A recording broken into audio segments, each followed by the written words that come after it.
Bom, no vídeo de hoje eu vou compartilhar com você uma situação que eu estou vivendo em casa. Como você sabe, eu já sou avó da Valentina e agora eu sou avó do Tomás, de um menininho. E tá uma verdadeira loucura lá em casa para conciliar tudo isso. E daí nós vamos aqui destrinchar exatamente quais são essas neuras que a mãe tem quando nasce um filho. Ai, ai, ai, ai, ai. Mas antes de nós entrarmos nesse tema, eu quero que você se inscreva neste canal, dê um like neste vídeo, clica no sininho, porque tem muita coisa bacana para a gente descortinar sobre isso.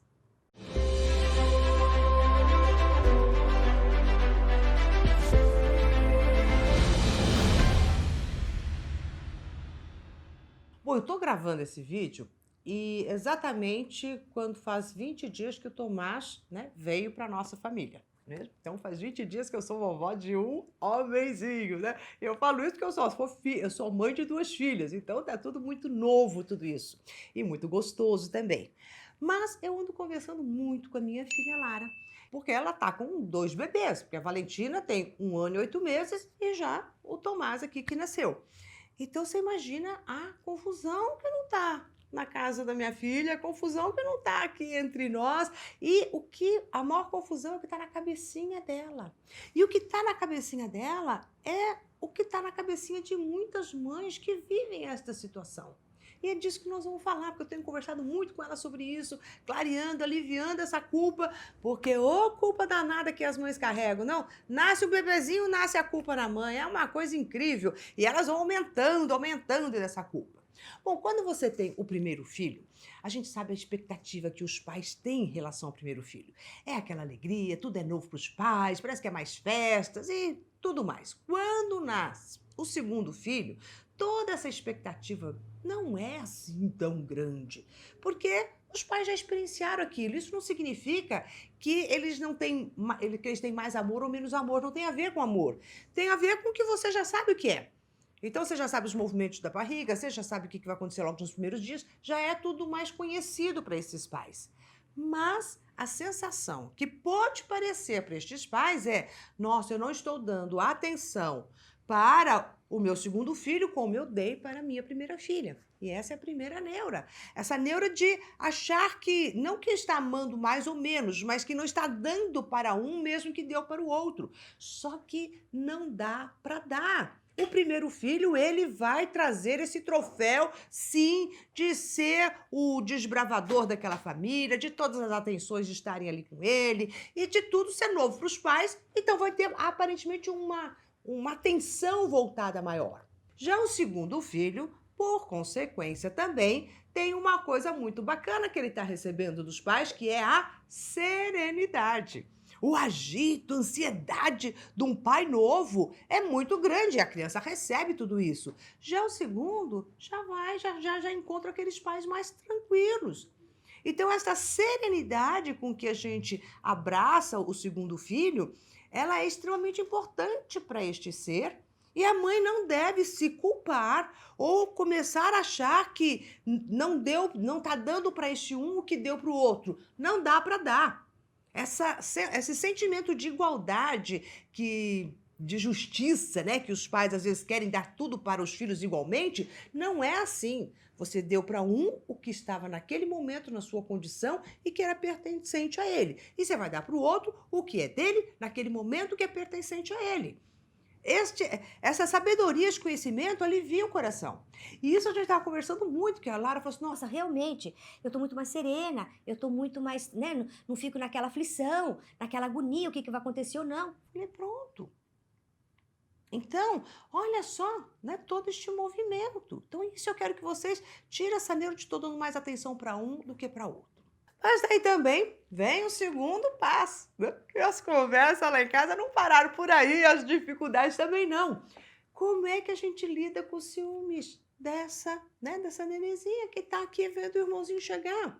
Gente, a criança não entende. Por mais que você fale, é teu irmãozinho, ela não entende. Ela não tem ainda essa compreensão de saber o que é um irmão. Ela só vai entender isso muito lá para frente. Então, a criança vai sim demonstrar os seus ciúmes e cada criança vai demonstrar da sua maneira. Então, as crianças normalmente elas regridem, então elas se infantilizam um pouquinho mais, ficam mais chorona, querem mais a atenção dos pais. Tem algumas crianças, não é o caso da Valentina, mas tem umas crianças que ainda vai lá, belisca o nenezinho, né? A Valentina vai lá cheia de carinho, beijinho, abracinho, né? Ai, carinho no nenezinho, ela tá toda ali fofinha com ele. Mas internamente, qual é o sentimento que está passando dentro dela? É aquele senhor, para que a minha mãe trouxe esse bebê? Eu não sou suficiente? Essa é a dor que ela está vivendo. Essa é a dor que todo filho, toda pessoa que tem um irmão sofreu isso, passou por isso. E a gente está olhando e presenciando aquela dor daquela criança. E não tem o que fazer. E é uma dor que ela precisa viver. E ela precisa viver porque até agora ela sempre foi o centro das atenções. Imagina, primeira filha, primeira neta do meu lado, primeira neta do lado do Rogério. E ainda que do lado do Rogério ele só tem meninos, né? Ele e outro irmão. Então vem uma menininha, olha o centro da atenção, todo esse holofote lá para ela. E agora ela vai ter que dividir esse holofote. E percebe como isso é importante, porque na vida ela não vai ter todos os holofotes em cima dela. Então, ela já está lidando agora com essa dificuldade para ela saber que sim, ela tem lá o holofote dela, mas que cada um tem o seu holofote, todas as estrelas brilham, ela é uma estrela que brilha e vamos compartilhar tudo isso. Então, é um aprendizado extremamente necessário para ela, mas que vem com essa dorzinha. Então, compreender isso faz com que os pais tenham abrace essas manhãzinhas da criança, sem ficar, nossa, que absurdo, não sei o que lá. Abrace, acolha, porque essa criança está em dor e ela ainda não está, né, com condições, ela não tem ainda um psiquismo para gerenciar tudo isso. E a dor dela é bem essa. Por que eu não fui suficiente para a mamãe? Por que mamãe teve que trazer uma outra pessoa? Daqui a pouquinho ela vai entender, vai dar um alívio, mas agora tem essa dor. Mas vem a neura da mãe, né? Aí, tudo bem, essa aqui é uma compreensão. E a neura da mãe é o quê? Ai, coitada da minha filha, eu não tô dando atenção pra ela. Daí você, então, ela se volta pra dar atenção pra Valentina, e daí parece que ela não tá dando tanta atenção pro Tomás, e ela tinha que dar mais atenção, e daí ela lembra que ela dava mais atenção aqui do que tá dando ali, e fica totalmente dividida. Então, eu pego um, eu pego o outro, o que que eu faço? Eu não vou dar conta. Daí vem esse sentimento da mãe, eu não vou dar conta.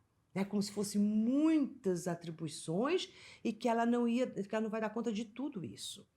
Sendo que ainda nós estamos falando, né, de uma parturiente que está ainda com todo o seu sistema hormonal, né, em desequilíbrio, porque faz parte do próprio parto, acontece isso, onde tem toda uma adaptação de um novo elemento dentro desta família. E como que eu vou abraçar tudo isso? Tem um mimo de uma criança, a dor do filho, do irmão mais velho, junto com a chegada do outro, e como é que você faz? Então, a culpa que a mãe fica sentindo aqui é como se ela não fosse mãe boa o suficiente. Eu não sou uma boa mãe. Eu não estou acolhendo aqui, eu não estou acolhendo ali. Eu não estou dando conta disso tudo, eu sou incapaz. E essa dor da mãe é uma dor que eu falo que é uma neura pura. Relaxa. É isso que eu falo, minha filha, calma.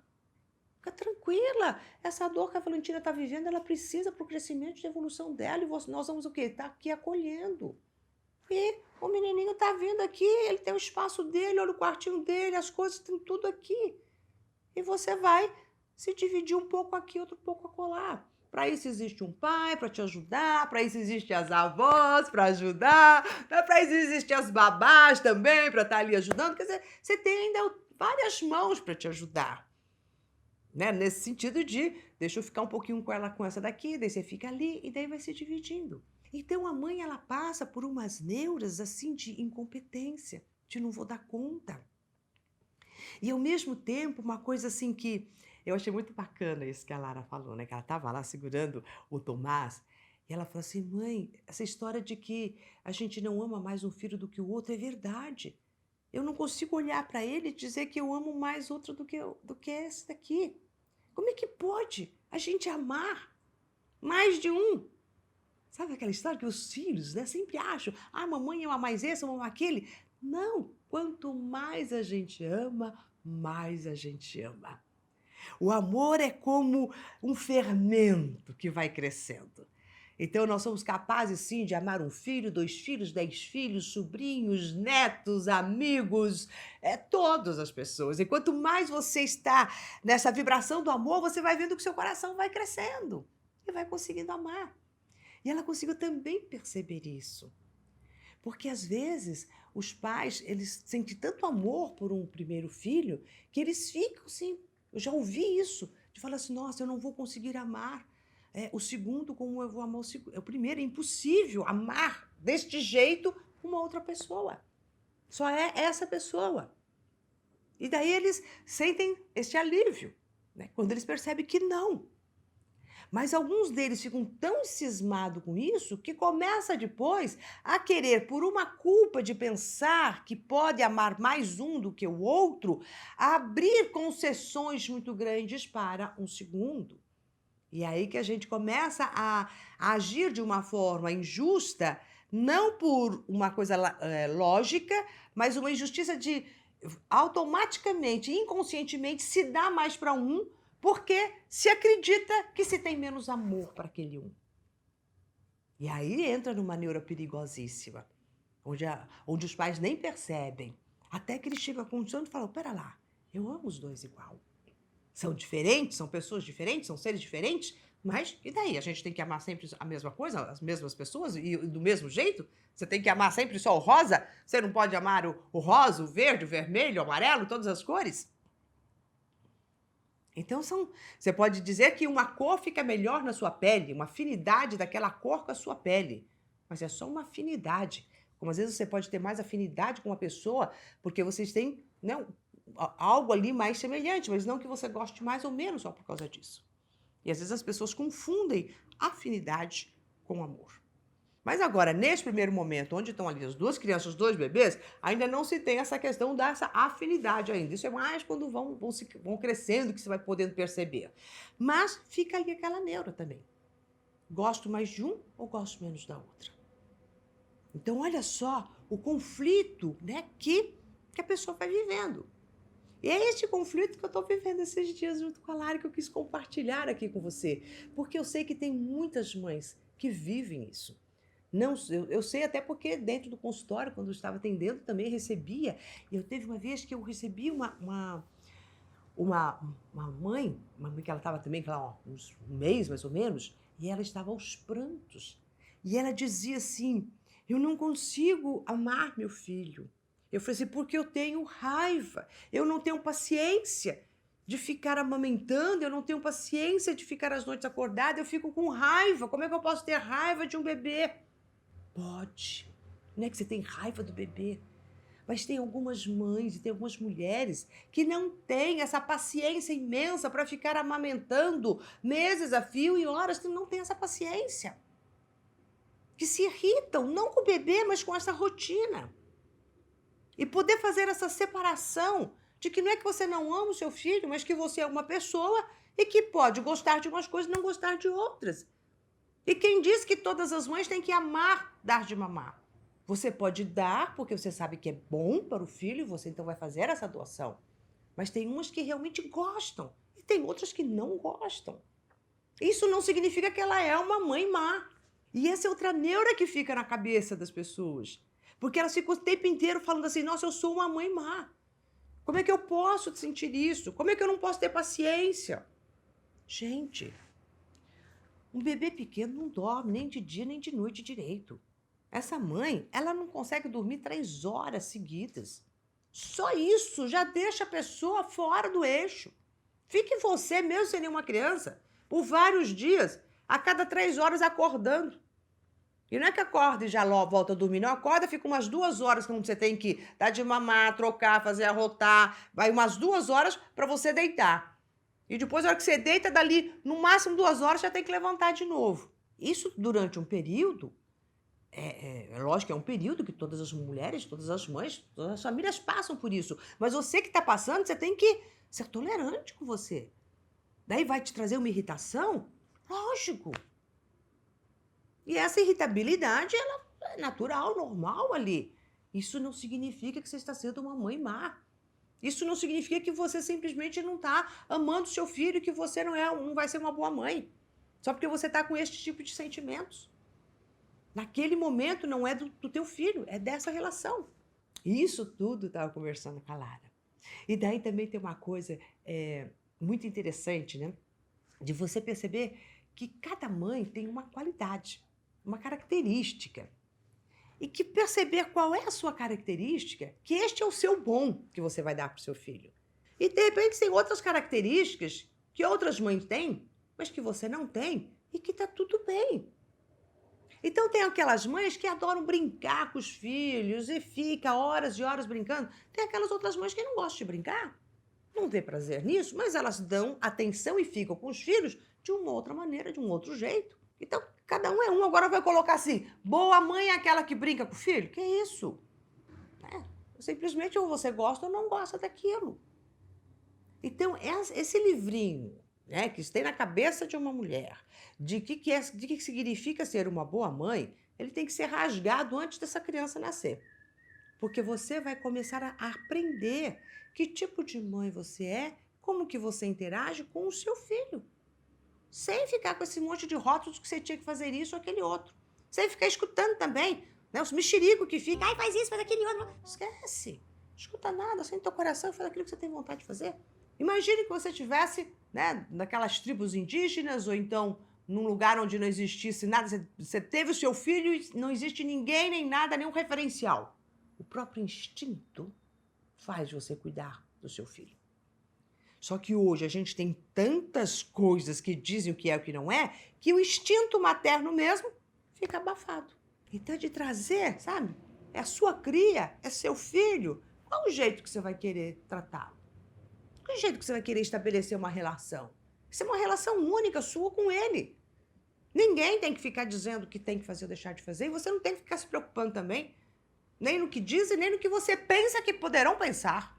Porque daí também tem outra coisa. Ai, o que vão dizer? Será que vão dizer que eu sou uma boa mãe? Será que não? E quando? Isso aqui com o Tomás não aconteceu. Mas lá com a Valentina, logo no comecinho, a Valentina ficou assada, né? Gente, coisa mais normal, uma criança ficar assada. E daí, o que a Lara sentiu? Ela começou a... Ai, eu não cuido da minha filha, eu não sei nem cuidar dela. Olha só, ela se assou. Isso que eu digo que é neura de mãe, né? Todo mundo aqui que é mãe que já tem. Qual é a criança que não, né, por mais cuidado, não tenha se assado? Assou. E daí já começa. Então, tudo que acontece com o filho, a mãe acha que é porque ela não cuidou, porque ela não olhou, porque ela não fez, porque não sei o que lá. E é lógico que é essa vivência. Agora aqui, se o Tomazinho se assar, ainda não se assou, mas se vier se assar, a Lara não vai ter este sentimento. Porque já aprendeu. Percebe a serenidade? Né? Fica mais calmo, fica mais tranquilo. Não recebe toda aquela carga. O que eu vou fazer ou não?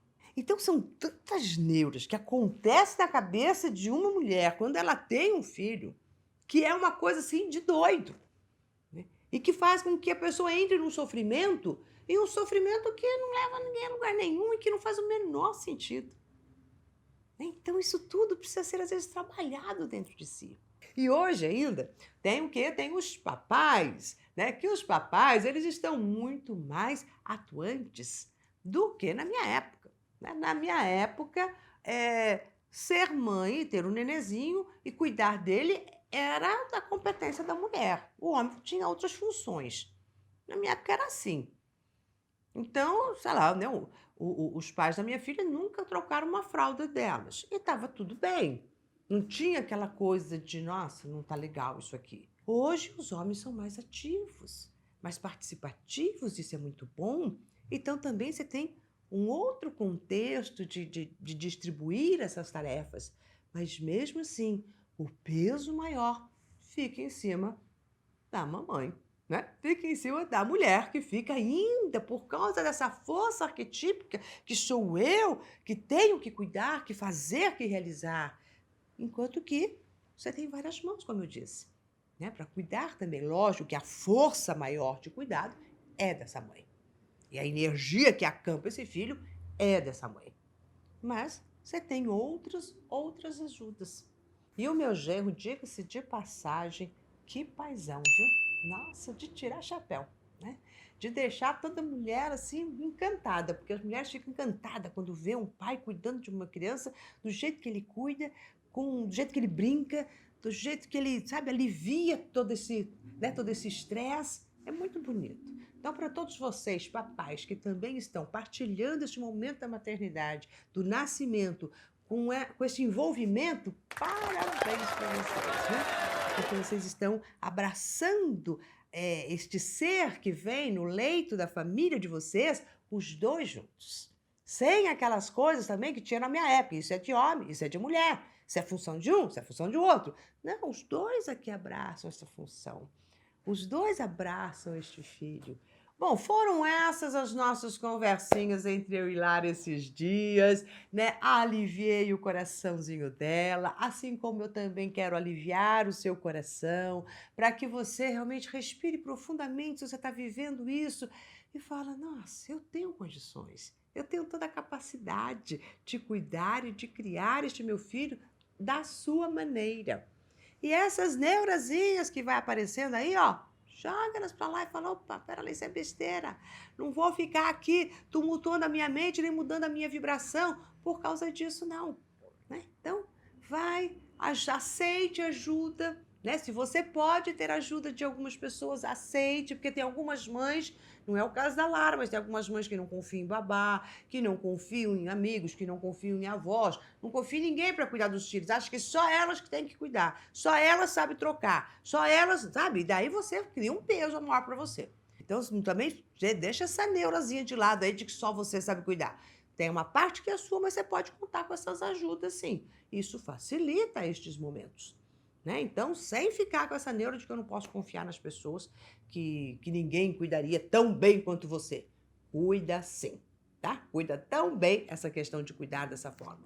Bom, então é isso. Então, se você gostou deste vídeo, ou mesmo se você não gostou, mas chegou até aqui porque gostou, então você vai se inscrever no canal, caso você ainda não se inscreveu, dar um like neste vídeo, clicar aí no sininho e também compartilhar este vídeo com alguém que você sabe que está para ter um nenê, está com um nenenzinho pequeno, está vivendo essa situação, para realmente tirar esse peso, essas neuras e, ufa, trazer só a alegria, que é a alegria de criança no meio de uma família. Ok? Até mais.